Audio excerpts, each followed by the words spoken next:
Welcome to our channel.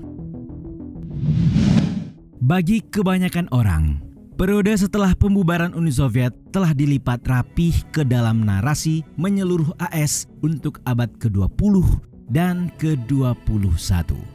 Semacam narasi takdir yang nyata, di mana kapitalisme akan selalu menang dan AS mendaku diri sebagai pelopor demokrasi untuk seluruh dunia. Memperluas kebebasan, perdamaian dan keadilan kepada semua orang yang menderita di bawah tirani. Dalam narasi ini ada demokrasi di satu sisi dan komunisme di sisi lain. Dan kebanggaan AS sendiri yakni membawa demokrasi ke berbagai tempat di dunia, termasuk Rusia dan negara-negara ex-Soviet lainnya. Meski mengklaim diri sebagai negara yang paling demokratis, faktanya seluruh narasi AS tentangnya tidak benar-benar sejalan dengan apa yang terjadi.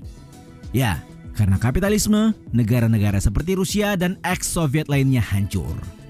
Nah, beginilah Barat menjadikan negara-negara ex-Soviet sebagai shock terapi dari pasar bebas yang brutal serta konsekuensi bencana yang mengikutinya.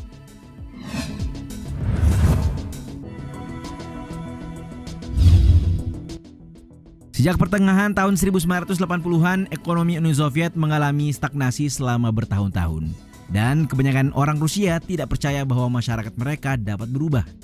Anders Aslan dari Peterson Institute for International Economics dalam tulisan Russia's Capitalist Revolution, Why Market Reform Succeeded and Democracy Failed, menggambarkan bahwa ia berbicara dengan orang Rusia di jalanan ketika Mikhail Gorbachev naik ke tampuk kekuasaan.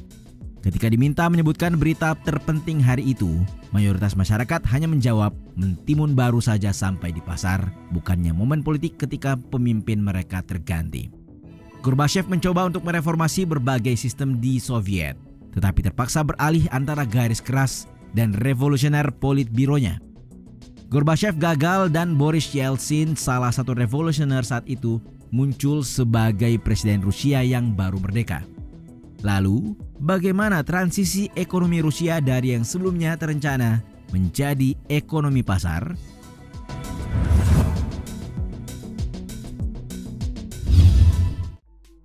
Dalam ilmu ekonomi, istilah terapi kejut atau shock therapy mengacu pada konsep ekonomi yang secara kiasan mengejutkan atau mengguncang melalui serangkaian kebijakan yang dimaksudkan untuk diterapkan secara bersamaan dalam rangka liberalisasi ekonomi, termasuk liberalisasi semua harga, privatisasi, perdagangan, dan stabilisasi lewat kebijakan moneter ketat dan kebijakan fiskal. Nah, dalam konteks negara-negara pasca komunis, terapi kejut diterapkan untuk transisi dari ekonomi terencana ke ekonomi pasar. Hal tersebut terjadi di Rusia dan negara-negara ex-Soviet lainnya. Dengan kata lain, sebagaimana dilansir Investopedia, karakteristik terapi kejut meliputi berbagai hal, meliputi berakhirnya kontrol harga, privatisasi, entitas milik publik, dan liberalisasi perdagangan.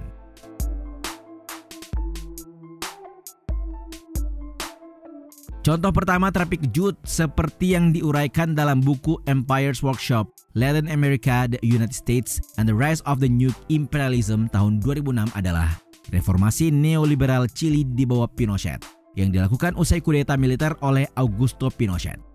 Reformasi didasarkan pada gagasan ekonomi liberal yang berpusat di Universitas Chicago, yang kemudian dikenal sebagai Chicago Boys.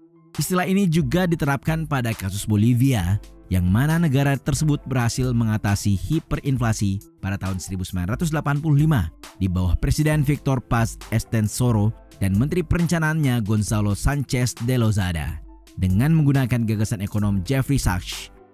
Secara khusus, Sachs dan Sanchez terinspirasi dari Jerman Barat, yang mana selama tahun 1947 sampai 1948, kontrol harga dan dukungan pemerintah ditarik dalam waktu singkat, memulai ekonomi Jerman dan menyelesaikan transisinya dari negara otoriter pasca perang.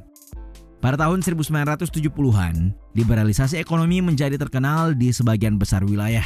Dan terapi kejut semakin banyak digunakan sebagai tanggapan terhadap krisis ekonomi, misalnya oleh IMF pada krisis keuangan Asia tahun 1997.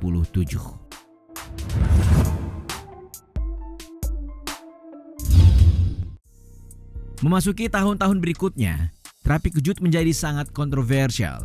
Para pendukungnya tetap kekeh dan mengatakan gagasan ini membantu mengakhiri krisis, menstabilkan ekonomi, dan membuka jalan bagi pertumbuhan ekonomi suatu negara. Sementara para pengkritiknya termasuk ekonom terkenal Joseph Stiglitz dalam bukunya Globalization and its Discontents tahun 2002 mengungkapkan hal sebaliknya. Terapi kejut menurutnya justru membantu memperdalam kesenjangan yang tidak diperlukan serta menciptakan penderitaan sosial yang semakin besar. Ia mencontohkan di negara Rusia pasca Soviet dan negara-negara pasca komunis lainnya, di mana reformasi neoliberal malah menghasilkan lonjakan kematian berlebih, penurunan harapan hidup bersamaan dengan meningkatnya ketimpangan ekonomi, korupsi, dan kemiskinan. Isabella Weber dalam buku How China Escaped Shock Therapy, The Market Reform Debate tahun 2021 mengatakan bahwa sebagai hasil dari terapi kejut, Rusia mengalami peningkatan kematian melebihi pengalaman masa damai sebelumnya di negara industri.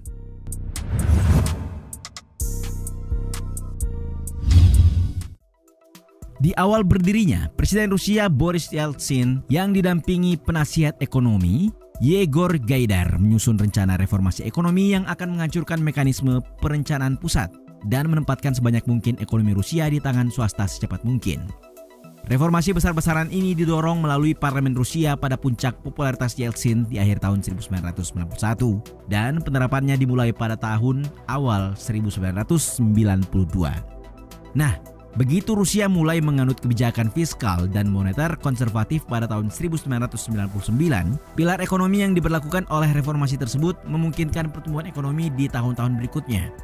Tetapi pertumbuhan ekonomi Rusia yang kuat mendahului naiknya Vladimir Putin ke tampuk kekuasaan. Sebaliknya, Yeltsin gagal memanfaatkan peluang awal yang sama untuk reformasi politik. Para ekonom Rusia memberitahu Yeltsin reformasi apa yang diperlukan. Namun, para politikus tidak melakukannya. Yeltsin menunggu hingga tahun 1993 untuk membubarkan parlemen yang didominasi komunis. Namun saat itu, ia tidak lagi punya otoritas populer seperti di tahun 1991.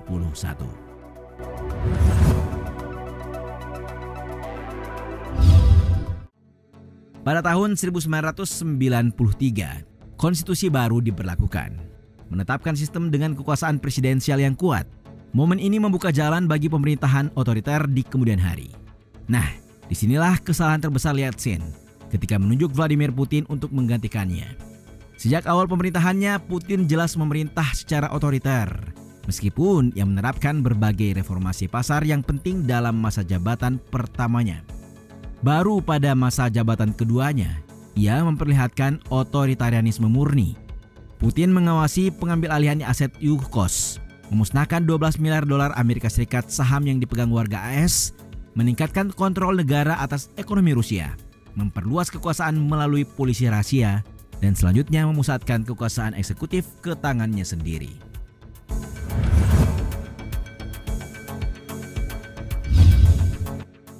Menurut William Easterly, ekonomi pasar yang sukses bertumpu pada kerangka hukum, peraturan, dan praktik yang mapan, yang dapat secara instan diciptakan dalam masyarakat yang sebelumnya otoriter, sangat tersentralisasi dan tunduk pada kepemilikan aset oleh negara.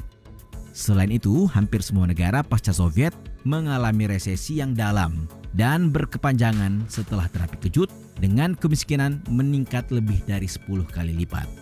Krisis yang dihasilkan pada tahun 1990-an 2 kali lebih kuat dari Great Depression di negara-negara Eropa Barat dan Amerika Serikat pada tahun 1930-an. Lompatan harga 1 kali yang dihipotesiskan dimaksudkan sebagai bagian dari terapi kejut sebenarnya menyebabkan periode panjang inflasi yang sangat tinggi dengan penurunan output dan selanjutnya tingkat pertumbuhan yang rendah. Pada gilirannya bertentangan dengan ekspektasi para pendukung terapi kejut. Transisi cepat Rusia ke pasar justru meningkatkan korupsi, bukannya memberantasnya.